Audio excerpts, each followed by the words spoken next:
পাঠশালা Bangla YouTube চ্যানেলে তোমাদের স্বাগত জানাই। আজ অষ্টম শ্রেণীর বাংলা কবিতা রবীন্দ্রনাথ ঠাকুরের লেখা বোঝাপড়া।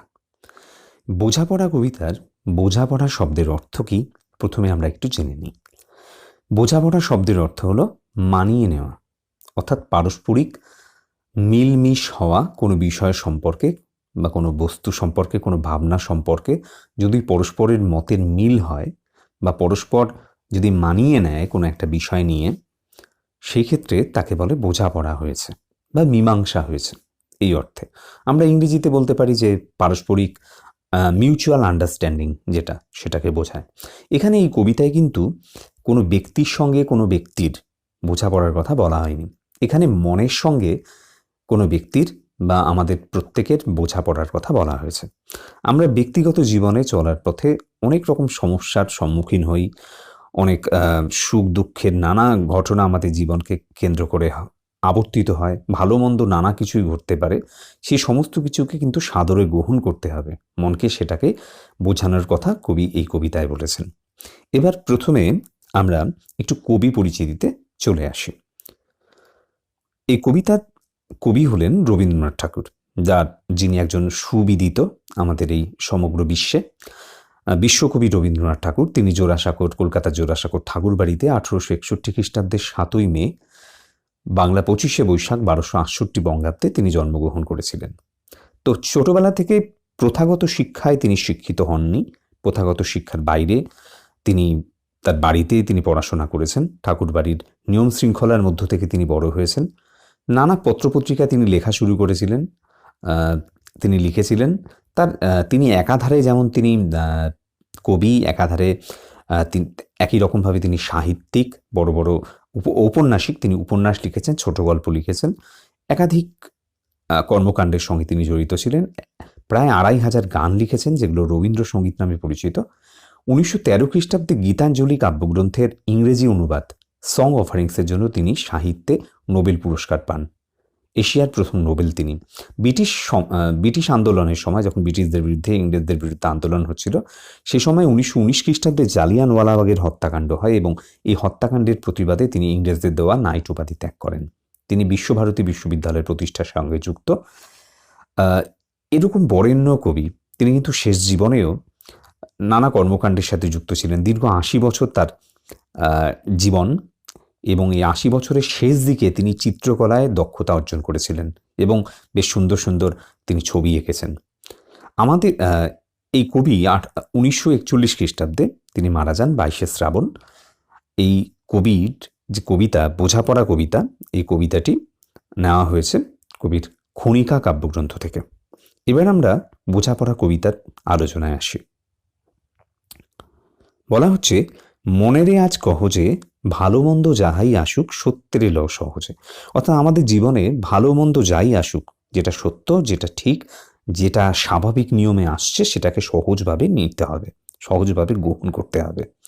কেউ বা তোমায় ভালোবাসে, কেউ বা বাসতে পারে না। যে পৃথিবীতে প্রত্যেককে ভালোবাসবে এমন কিন্তু কোনো কথা নেই। কেউ ভালোবাসতেও পারে, কেউ তোমাকে ভালো নাও বাসতে পারে। কেউ তোমার জন্য সমস্ত কিছু বিকিয়ে দেবে, অর্থাৎ কেউ তার অর্থ সম্পদ বা কোনো কিছুর জন্য চিন্তা করবে না, সে সমস্ত কিছু বিকিয়ে দেয়। আবার কেউ সিকি পয়সা দিয়েও ধার ধারে না, বা সিকি পয়সা দিয়েও তোমার সাহায্য করবে না। কেউ এত ভালোবাসবে তোমাকে, আবার কেউ তোমার সামনে দিয়েও যাবে না। কেউ সর্বস্ব দেবে, আর কেউ বিন্দুমাত্র দেবে না। এখানে এই প্রসঙ্গে সিকি পয়সার কথা বলা হয়েছে। সিকি পয়সা মানে কি? সিকি পয়সা এই জিনিসটা কিন্তু আগে চলতো, এখন চলে না। এই সিকি পয়সার কথা যেটা বলা হয়েছে, সিকি পয়সা মূলত 4 আনা সমান 1 সিকি, ঠিক আছে? 16 আনা মানে 1 টাকা, তার মানে 16 আনা মানে 4 সিকি, এই হিসাবে কিন্তু আমাদের চলতে হবে। তো এই প্রসঙ্গে বলা হচ্ছে কতকটা যে স্বভাব তাদের, কিছু মানুষের স্বভাব এরকম যে কারো ধার ধারে না, ঠিক আছে, কারোর নিজের স্বার্থের বাইরে কোনো কাজ করে না। হয়তো প্রত্যেকটা মানুষেরই এরকম স্বভাব, তাই কবি বলছেন কতকটা যে স্বভাব তাদের, কতকটা বা তোমারও ভাই, হয়তো তুমিও তাই। কতকটাই ভবের গতি, কি পৃথিবীর যেন নিয়মটাই এরকম। এই ভব মানে হলো পৃথিবী, এই পৃথিবী যেন নিয়মই এরকম হয়েছে। প্রত্যেকেই নিজের, অনেক মানুষই আছে নিজের স্বার্থের বাইরে বেরোতে পারে না, এবং আমরা প্রত্যেকেই একই রকম কম বেশি। সবার তরে নহে সবাই। আমরা বলি যে সকলের তরে সকলে আমরা, প্রত্যেকে আমরা পরের তরে, এই কথাটা আমরা অনেক শুনেছি, কিন্তু বাস্তবিক কিন্তু তা নয়। সবার তরে সবাই নয়। তোমায় কতক ফাঁকি দেবে, তুমিও কতক দেবে ফাঁকি, তোমার ভোগে কতক পড়বে, পরের ভোগে থাকবে বাকি। কেউ তোমাকে ফাঁকি দেবে, তোমাকে ঠকাবে, আবার তুমিও হয়তো ব্যক্তিগত জীবনে কর্মকাণ্ডের মাধ্যমে অন্যকে ঠকাও। তো একই রকমভাবে বলা হয়েছে, তোমার ভোগে বা তোমার প্রয়োজনে হয়তো কিছু কেউ সাহায্য করবে, আবার তুমিও পরের ভোগে বা পরের প্রয়োজনে বা পরের কাজে তুমিও এই সাহায্যের হাত হয়তো বাড়িয়েও দেবে। এটা মান্ধাতার আমল থেকে চলে আসছে। আমরা এরকম একটা কথা, এরকম একটা প্রবাদ, প্রচলিত একটা প্রবাদ রয়েছে যে মান্ধাতার আমল। সাধারণত অনেক পুরনো সময়কালকে বোঝাতে মান্ধাতার আমল এই কথাটা বলা হয়। এই প্রসঙ্গে একটা গল্প আছে। মান্ধাতা কি আসলে? মান্ধাতা কিন্তু একজন রাজা, একজন সূর্যবংশীয় রাজা। এই সূর্যবংশীয় রাজা যিনি মান্ধাতা, এই সূর্যবংশী কিন্তু রামচন্দ্র জন্মগ্রহণ করেছিলেন। এই মান্ধাতা, আমরা যে যুগ ভাগ করি হিন্দু ধর্মে, সত্য, ত্রেতা, দাপর, কলি, সেই সত্য যুগে এই মান্ধাতা জন্মেছিলেন। যেহেতু সেটা যুগের একদম প্রথম দিক, তাই অনেক পুরনো সময়, তাই মান্ধাতার যুগ বলা হয় সাধারণভাবে। এই মান্ধাতা জন্মেছিলেন যুবনাশ্বের পেটে। অদ্ভুত একটা বিষয়, যে পৌরাণিক যে গল্প আছে তাতে বলা হয় যে যুবনাশ্ব, রাজা যুবনাশ্ব যিনি ছিলেন, তার কোনো সন্তান হচ্ছিল না এবং ঋষিরা তার সন্তান উৎপাদনের জন্য যজ্ঞ করেছিল। তারপরে যজ্ঞের যে জল রাখা হয়েছিল, যেটা যুবনাশ্বের স্ত্রী গ্রহণ করবেন, কিন্তু যুবনাশ্ব না জেনে সেই জল পান করে ফেলেন। তখন ঋষিরা যখন জানতে পারেন রাজা যুবনাশ্ব সেই জল পান করেছেন, তখন ঋষিরা বলে, তাহলে তো উপায় নেই, তোমার গর্ভেই সন্তান জন্মগ্রহণ করবে। কিন্তু এটা তো স্বাভাবিক ব্যাপার নয়। তো 100 বছর পরে যুবনাশ্বের পেট বিদীর্ণ করে বা ফুটো করে সেখান থেকে মান্ধাতার জন্ম হয়। কিন্তু যে সন্তান সদ্য জন্মগ্রহণ করেছে, সে দুধ খাবে কোথা থেকে? সে সন্তান স্তন তো পান করতে হবে, সেটা তো তার পক্ষে সম্ভব না। তখন দেবরাজ ইন্দ্র তার তর্জনী, অর্থাৎ বুড়ো আঙুলের পাশের আঙুল, সেটা তার মুখে দিয়ে দেয় এবং বলে, মাম ধাস্যতি, অর্থাৎ আমাকে পান করো। এবং তার থেকেই মানধাতা শব্দটা এসছে। সেই দেবরাজ ইন্দ্রের যে তর্জনী, সেটা অমৃত খরা, অর্থাৎ তা থেকে অমৃত খরিত হতো, এই জন্য তা থেকে সেটা পান করে মানধাতা খুব তাড়াতাড়ি বড় হয়ে যায়, এরকম বলা আছে। এবং পরবর্তী সময় বিশ্বে শাসনের ক্ষেত্রে মান্ধাতার একটা বড় ভূমিকা ছিল। ভালো একজন রাজা হিসাবে তিনি পরিচিতি লাভ করেছিলেন। সে মান্ধাতার কথা এখানে বলা হয়েছে। তা মান্ধাতার আমল থেকে, সে অতি প্রাচীন কাল থেকেই যেন মানুষের জীবনে এরকম চলে আসছে। তোমারই কি এমন ভাগ্য বাঁচিয়ে যাবে সকল জখম, অর্থাৎ প্রতিটা মুহূর্তেই নানা ধরনের সমস্যা আসতে পারে। সমস্ত এই যে ক্রিয়াকলাপ মানুষের জীবনে, এই মানুষের জীবনে এই ক্রিয়াকলাপ প্রত্যেকের জীবনেই সেটা আসে। তাই তুমি যে সমস্ত জখম বা এই ঝামেলা থেকে নিজেকে মুক্ত রাখতে পারবে তা তো নয়, তোমারও সেই ঝামেলা কিন্তু পোহাতে হবে বা সমস্যা তোমারও আসবে। তাই কবি সেটা কিন্তু বলছেন। এরপরে কি বলছেন? ভালো মন্দ যাই আসুক সত্যের এলো সহজে। আবার তিনি বলেছেন, অনেক ঝঞ্ঝা কাটিয়ে বুঝি এলে সুখের বন্দরেতে। অনেক ঝামেলা করে সুখের বন্দরে আসতে পারা গেল। অর্থাৎ জীবনে প্রচুর সমস্যা এসেছে এবং সমস্যার পরে সুখের মুখ তো মানুষ দেখতে পায়। নানা বাধা বিড়ম্বনা ইত্যাদি কাটিয়ে মানুষ কিন্তু সুখের বন্দরে আসে, অর্থাৎ সুখের দেখা পায়। কিন্তু আপাত মনে হয় যে সমস্ত বাধা কেটে গেছে, কিন্তু তা তো নয়। হঠাৎ কিন্তু কোনো দুঃখ আসতেই পারে। হয়তো মনে হয় যে আপাতভাবে মনে হয় যেন সমস্ত বিপদ কেটে গেছে, কিন্তু সেই বিপদের মধ্যে কোথাও যেন একটা সেই আপাত সুখের মধ্যে কোথাও যেন একটা বিপদ লুকিয়েছিল। জলের তলায় পাহাড় ছিল, লাগলো বুকের অন্তরেতে। এখানে এরকমভাবে বলেছেন যে সমস্ত বিপদ কাটিয়ে এসেও জলের তলায় যে লুকোনো পাথর ছিল, পাহাড়, তা বুকের অন্তরে লাগলো। অর্থাৎ হঠাৎ করেই কোনো বিপদ কিন্তু দেখা দিল। মুহূর্ত থেকে পাঁজরগুলো উঠল কেঁপে আর্তরবে। পাঁজর, বুকের যে পাঁজর, সেগুলো আর্তরবে, চিৎকারে বা আওয়াজে সেটা কেঁপে উঠলো। অর্থাৎ হঠাৎ করে যে বিপদ এলো, তাতে কিন্তু বেসামাল হয়ে পড়লাম বা মানুষ বেসামাল হয়ে পড়ে। তো এইরকম পরিস্থিতিতে হঠাৎ তো বিপদ আসতেই পারে। মনে হয় আপাত সুখের মধ্যে আছি, সমস্ত দুঃখ কাটিয়ে এসেছি, কিন্তু হঠাৎ করে যদি বিপদ আসে, তো সেই নিয়ে কি সবার সাথে ঝগড়া করতে হবে? সবার সাথে কি ঝগড়া করে মরতে হবে? তো এরকম সমস্যা আসতেই পারে, কবি সেটা বলেছেন। ভেসে থাকতে পারো যদি, সেইটি সবার চেয়ে শ্রেয়। অর্থাৎ এই সমস্ত সমস্যার কাটিয়ে যদি থাকতে পারো, ভেসে থাকতে পারো, অর্থাৎ সে বিপদকে তুমি এড়িয়ে গিয়ে যদি থাকতে পারো তাহলে তো খুবই ভালো, আর যদি না থাকতে পারো তাহলে বিনা বাক্যে টুপ করে ডুবে যেও, অর্থাৎ তাহলে ডুবতে হবে, আর কিছু করার নেই। এত ঈশ্বরের প্রতি বা বিধাতার প্রতি দোহাই দিয়ে বা বিধাতার প্রতি নানা কথা বলে কিন্তু সেটা কিছু করা সম্ভব না। স্বাভাবিক নিয়মে যেটা হবে সেটা কিন্তু হবেই, সেটা বলা হয়েছে যে ভেসে থাকতে পারলে ভেসে থাকো, না হলে টুপ করে ডুবে পড়ো। এটা কিছু অপূর্ব নয়। এই যে ঘটনা মানুষের জীবনে প্রতি মুহূর্তে দুঃখ সুখ আসে, হঠাৎ সুখের মধ্যে অতর্কিতে কোথাও একটা বিপদ চলে আসবে, এটা কিন্তু অপূর্ব নয়, অর্থাৎ এটা কিন্তু এটা স্বাভাবিক ব্যাপার, এটা কিন্তু হয় প্রত্যেকের মানুষের জীবনে, এটা হয়। এটা আগে কোনোদিন হয়নি এরকম না, ঘটনা সামান্য খুবই, এরকম হয় সামান্য ব্যাপার, এটা এটা মানুষের জীবনে হয়, এটা খুবই সামান্য ব্যাপার। পূর্বাভাস দিয়েই তো সময় বিপদ আসে না, হঠাৎ করেই আসে এবং মানুষকে একদম বেসামাল করে দেয়, দিশেহারা করে দেয়, প্রত্যেকের জীবনেই ঘটে, এটা সামান্য ব্যাপার। শঙ্কা যেথায় করে না কেউ, শঙ্কা মানে আশঙ্কা, আশঙ্কা যেখানে থাকে না, সব খুব ঠিকঠাক ছিল, সব কিছু ওয়েল অ্যান্ড গুড, কিন্তু হঠাৎ করেই বিপদ চলে আসে। তো শঙ্কা যেখানে থাকে না সেখানে জাহাজডুবি হয়, এটাই কবি বলতে চাইছেন। অর্থাৎ যেখানে বিপদ মনে হয় যে সমস্ত বিপদ ঝঞ্ঝা বিক্ষুব্ধ বা ঝড় ঝলের সমুদ্র পার করে এসেছি, যে বন্দরে আসলাম, অর্থাৎ যেখানে এসে জাহাজ নোঙর করবে সেখানে এসেই কিন্তু জাহাজ ডুবি হতেই পারে, অর্থাৎ সেখানে এসে বিপদ, সমস্ত বিপদ কাটিয়ে এলাম, তারপরে যখন মনে হবে যে বিপদ নেই সেখানে কিন্তু বিপদ আসতেও পারে। তাই এখানে বলা হয়েছে সংখ্যা যেথায় করে না কেউ সেইখানে হয় জাহাজ ডুবি। মনেরে তাই কহ যে ভালো মন্দ যাহাই আসুক সত্যের লয় সহজে, ভালো মন্দ যা আসুক সত্যকে সহজভাবে নিতে হবে। এরপরে কবি বলছেন তোমার মাপে হয়নি সবাই, তুমিও হওনি সবার মাপে, তুমি মরো কারো ঠেলায় কেউ বা মরে তোমার চাপে। অর্থাৎ তোমার মাপে হয়নি সবাই, অর্থাৎ তুমি এবং সবাই এক নও, প্রত্যেকে আলাদা আলাদা ব্যক্তিত্ব। তা কেউ তোমার উপর কেউ কারো ঠেলায় বা কারো চাপে তুমি মরো, আবার কেউ বা মরে তোমার চাপে। তোমার যে নানা যে সমস্যা বা তুমি যে তোমার যে অনুভূতি, তোমার যে সমস্ত বিষয়, তাতে কিন্তু অনেকে কেউ কেউ তার দ্বারা প্রভাবিত হয়, আবার তুমিও তার দ্বারা কারোর দ্বারা তুমি কিন্তু প্রভাবিত হও। সেটা বলা হয়েছে যে কারো চাপে তুমি মরো।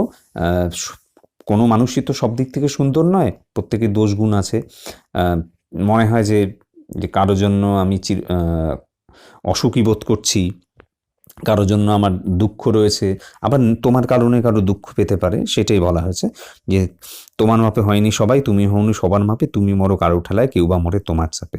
তবু ভেবে দেখতে গেলে এমনি কিসের টানাটানি, এই সমস্ত কিছু নিয়ে কেন তোমরা এরকম করছো, এই সমস্ত কিছুকে বাদ দাও, এই সমস্ত বিষয় নিয়ে আলোচনা করার কোনো প্রয়োজন নেই, কারণ কেউ কারোর মতো হয় না। এই অনর্থক এই সমস্ত বিষয় নিয়ে এত টানাটানি করার বা এই সমস্ত কিছু নিয়ে এত আকুলতা দেখানোর বা এত চিন্তা করার কিছুই নয়। তেমন করে হাত বাড়ালে সুখ পাওয়া যায় অনেকখানি, অর্থাৎ তেমনভাবে নিজের সীমাবদ্ধতাটা জানতে হবে যে কতটুকু আমি করতে পারি এবং কতটুকু আমি চাইতে পারি, সেই বুঝে যদি চাওয়া যায় তাহলে কিন্তু সব সুখ পাওয়া যায়। তাই বলা হয়েছে তেমন করে হাত বাড়ালে সুখ পাওয়া যায় অনেকখানি। তো সেটা বলা হয়েছে সুখ পাওয়া যায় অনেকখানি। আকাশ তবু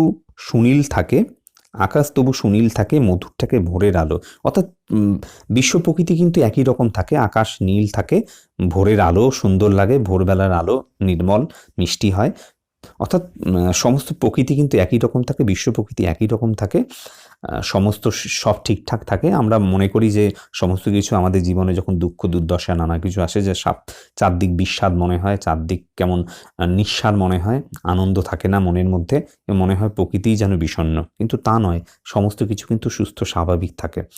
অনেক সময় মনে হয় যেন মৃত্যু আমাদের কাছে শ্রেয়, যখন বিপদ আসে নানা সমস্যার মধ্যে জর্জরিত থাকি তখন মনে হয় মৃত্যু হলে ভালো হয়, কিন্তু যখন মৃত্যুর মুখোমুখি হই বা মৃত্যুর যখন আসে মনে হয়, তখন মনে হয় যে না, মৃত্যু না, এই যে জীবন সুন্দর একটা জীবন, যে জীবনটা আমরা পেয়েছি, এই জীবনটা সবচেয়ে সুন্দর, এই জীবনটার মধ্যে বেঁচে থাকার মধ্যে যে আনন্দ আছে সেটা মৃত্যুর মধ্যে নেই।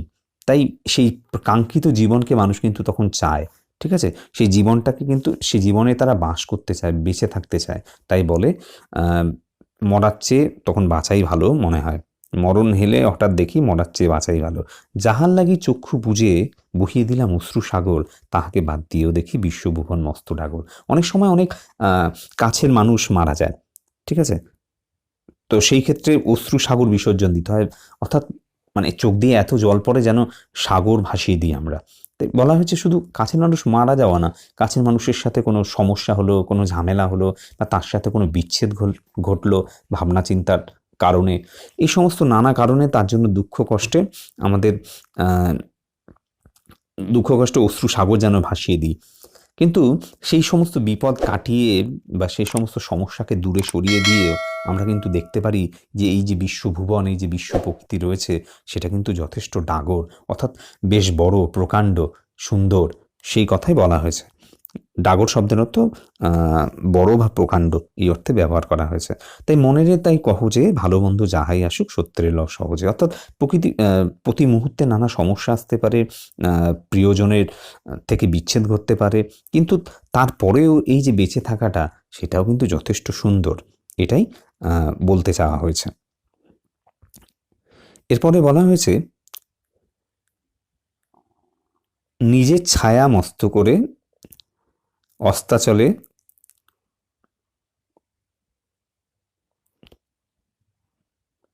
নিজের ছায়া মস্ত করে অস্তাচলে বসে বসে আধার করে তোলো যদি জীবনখানা নিজের দোষে, বিধির সঙ্গে বিবাদ করে নিজের পায়ে কুড়ুল মারো, দোহাই তবে এই কার্যটা যত শীঘ্র পারো সারো। কি বলা হয়েছে? নিজের ছায়া মস্ত করে। অনেক সময় অনেক মানুষ আছে যে কেবলমাত্র নিজের স্বার্থ নিয়ে চলে, তাই বলা হয়েছে নিজের স্বার্থ এটা একটু বিসর্জন দিতে হবে। সকলের তরে সকলে আমরা, প্রত্যেকে আমরা পরের তরে, অন্যের কথাও ভাবতে হবে। তাই কেবলমাত্র নিজের কথা ভাবলে কিন্তু হবে না। নিজের ছায়া মস্ত করে নিজেকে নিয়ে ভেবে, নিজেকে নিয়ে চিন্তা করে, নিজের সমস্ত কিছু শুধু নিজ আমিত্ব, এই যে আমিত্ব যে ব্যাপারটা, এটাকে সবসময় ভাবলে হবে না। এবং নিজের ছায়া মস্ত করে অস্তাচলে বসে বসে, যখন সূর্য অস্ত যায় সেই সময়ের কথা বলা হয়েছে, বা অন্তিম মুহূর্তের কথা বলা হয়েছে, সেই সময়কার কথা বলা হয়েছে যে কেবলমাত্র নিজের কথা না ভেবে অন্যের কথা ভাবতে হবে। নিজের কথা ভেবে ভেবে যদি জীবনটাকে আধার করে ফেলা হয়, অর্থাৎ অন্ধকার করে ফেলা হয়, ভাগ্যের ওপর দোষ দেওয়া হয়, তাহলে কিন্তু সেটা কখনোই করা উচিত নয়। আধার করে তোলো যদি জীবনখানা নিজের দোষে, এসে কিন্তু তোমার নিজের দোষে সেটা হচ্ছে। বিধির সাথে বিবাদ করে নিজের পায়ে কুড়ুল মারো, যে ভগবান আমার সমস্ত জীবনটা ভগবানের জন্য নষ্ট হয়ে গেল, বা ঈশ্বর আমার প্রতি সদয় নয়, এই সমস্ত কিছু ভেবে কিন্তু নিজের পায়েই কুড়ুল মারা হয়, তাহলে কিন্তু সামনের দিকে আর এগোনো যায় না। এই সমস্ত কিছু, প্রত্যেকটা মানুষের জীবনে সুখ দুঃখ নানা কিছুই আসে, সেগুলোকে স্বাভাবিকভাবে গ্রহণ করতে হবে। বিধির সাথে এইভাবে বিবাদ করে নিজের পায়ে কুড়ুল মারা কখনো উচিত নয়। দোহাই তবে এই কার্যটা যত শীঘ্র পারে সারে। তাহলে এই কার্যটা বলতে কি বোঝানো হচ্ছে? এই যে নিজের আমিত্ব নিয়ে নিজেকে বড় করে দেখানো, এই যে জিনিসটা, এটাকে কবি বলছেন এটাকে সরিয়ে ফেলতে, তাড়াতাড়ি এই কার্যটা তাড়াতাড়ি সারতে, অর্থাৎ এই কার্য মানে এই আমিত্বটাকে আর না রাখতে, ঠিক আছে, এই আমিত্বকে বিসর্জন দিতে। কারণ নিজের দোষেই কিন্তু জীবনটা অন্ধকার হয়, তাই নিজের দোষটাকে সরিয়ে ফেলতে, কেবলমাত্র বিধাতার ওপর, ভাগ্যের ওপর দোষারোপ না করে নিজের আমিত্বকে সরিয়ে রেখে সমস্ত কাজ করতে হবে। খুব খানিকটা কেঁদে কেটে অশ্রু ঢেলে ঘরা ঘরা মনের সঙ্গে একরকমে করে নে ভাই বোঝাপড়া। কিছুটা প্রয়োজনে হয়তো কাঁদতে হবে, কাঁদলে মন হালকা হয়। ঘরা ঘরা মানে ঘটি আর কি, সেটাকে ঘরা বলা হয়েছে, অর্থাৎ প্রচুর অশ্রু বিসর্জন দিয়ে, প্রচুর কেঁদে, প্রয়োজন থাকলে কেঁদে কেটে অশ্রু ঢেলে ঘরা ঘরা মনের সাথে একটা বোঝাপড়া বা মীমাংসা করে নেওয়া উচিত। তারপরে আধার ঘরে প্রদীপখানি জ্বালিয়ে তোলো। তারপরে যে আধার ঘর বলতে এই যে মনে করা হয় জগৎ সংসারে নানা সমস্যার সাথে যে বেঁচে রয়েছি, এইভাবে ভাবতে ভাবতে একাকিত্বের অন্ধকারে নিজেকে তো হারিয়ে ফেলা হয়, নিজের জীবনটাকে অন্ধকার করে ফেলা হয়। সেই অন্ধকার জীবনটাকে আবার নতুন করে বেঁচে থাকার যে প্রদীপ, সেটা জ্বালাতে হবে। অর্থাৎ হতাশা কাটিয়ে সেই একাকিত্বের অন্ধকার দূর করে সেই প্রদীপ জ্বালানোর কথা কবি বলেছেন। অর্থাৎ এটাই বলা হয়েছে, আধার ঘরে প্রদীপ জ্বালাও, ভুলে যা ভাই কাহার সঙ্গে কতটুকু তফাৎ হলো। আমরা মনে করতে পারি যে এর সঙ্গে আমার এত ডিফারেন্স, তা সে এত ধনী, আমি এত গরিব, এই নানা ধরনের এই যে চিন্তাধারা, এই জন্য কিন্তু মানুষের মনের মধ্যে অনেক দুঃখ, হতাশা ইত্যাদি কিন্তু গ্রাস করে। তাই এই সমস্ত হতাশা কাটানোর জন্য মানুষের কার সাথে কার কতটা মানে কাজের ক্ষেত্রে কত তফাৎ ইত্যাদি তফাৎ, এগুলো কিন্তু ভুলে যেতে হবে। যে কে কত টাকার থেকে এগিয়ে আছে, কে অর্থ সম্পদে এগিয়ে আছে, এই সমস্ত কিছু ভুলে গিয়ে কার সাথে কতটুকু তফাৎ, এগুলো কিন্তু ভুলে যাওয়ার কথা কবি বলেছেন। এবং তারপর বলা হয়েছে মনেরে তাই কহ যে ভালো মন্দ যাই আসুক সত্যের সহজে। শেষেও কবি সেই কথাই বলেছেন, ভালো মন্দ জীবনে যাই আসুক সত্য যেটা হবে সেটাকে সহজভাবে গ্রহণ করা উচিত। না হলে মনের মধ্যে কিন্তু অনেক দ্বিধাদ্বন্দ্ব চলে এবং জীবনটা কিন্তু তখন অর্থহীন হয়ে যায়। জীবনটা কিন্তু ভালোভাবে কেউ কাটাতে পারে না। এই বলেই কবি কিন্তু এই কবিতার আলোচনা শেষ করলেন। শেষ পর্যন্ত ভিডিওটা দেখার জন্য অসংখ্য ধন্যবাদ। অবশ্যই ভিডিওটিতে একটা লাইক দিও, বন্ধুদের মধ্যে শেয়ার করো, আর কমেন্টে লিখে জানিও কী ধরনের ভিডিও তোমরা দেখতে চাও। ধন্যবাদ।